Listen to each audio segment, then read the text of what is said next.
কয়েকদিন মিনি কিচেনের রেসিপিগুলো আপনাদের সঙ্গে শেয়ার করা হয়নি। আমার একটু বাড়িতে অসুবিধা ছিল তার জন্য। আজ আমি দেখাবো চিকেন টিক্কা কাবাব। চলুন দেখে নেওয়া যাক আজকের রেসিপিটি। এখানে আমি বোনলেস চিকেন নিয়েছি, একদম ছোট ছোট করে পিস পিস করে কেটে নিয়েছি।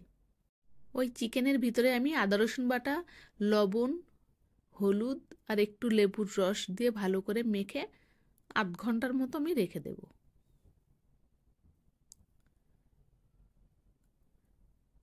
মশলাগুলো খুব ভালো করে মেখে রাখতে হবে। এবার ওই পাত্রটা একটু ছোট হয়ে গেছে বলে আমি আরেকটু বড় পাত্র নিলাম। এবারে আমি জিরের গুঁড়ো, মরিচ গুঁড়ো, লঙ্কা গুঁড়ো, গরম মশলা গুঁড়ো, কাবাব মশলা আর একটু জল ঝরানো টক দই,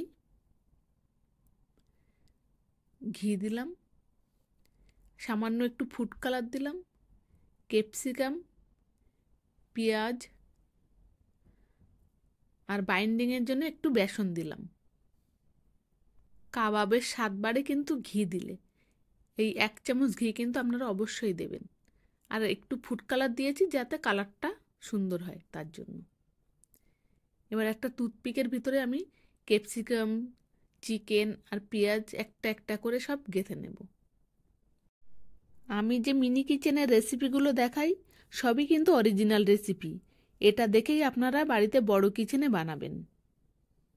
আপনারাই দেখুন, সেম মশলা দিয়েছি, সেম পদ্ধতিতে সব তৈরি করছি আমি। এবার একটা তাওয়াতে আমি সাদা তেল দিয়েছি। তেলটা গরম হয়ে গেলে কাবাবগুলো একটা একটা করে দিয়ে দেব। এবার উল্টে পাল্টে লাল লাল করে একটু ভেজে নেব।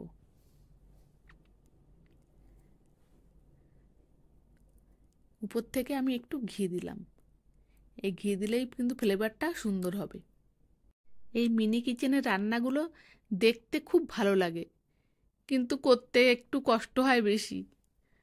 বড় কিচেনের রান্নাটা একটু তাড়াতাড়ি হয়, কিন্তু এই মিনি কিচেনের রান্নাটা করতে মানে খুব সমস্যা হয়। দেখুন কাবাবটা কত সুন্দর লাগছে দেখতে। দেখে কি মনে হচ্ছে দোকানের থেকেও সুন্দর লাগছে না? খেতেও কিন্তু দারুণ লেগেছিল। এটা দেখে খেতে ইচ্ছে করছে তো? তাহলে তো বাড়িতে বানিয়ে ফেলতে হবে। এরকম টিক্কা কাবাব বানাতে চাইলে আপনারা ভিডিওটা সেভ করে রাখুন। লেবু, পেঁয়াজ, টমেটো সস আর ধনেপাতার চাটনি দিয়ে পরিবেশন করলাম। দেখুন কত সুন্দর লাগছে দেখতে। এরকম নতুন নতুন রেসিপি পেতে আমাকে ফলো করে রাখুন আর লাইক, শেয়ার, কমেন্ট করবেন।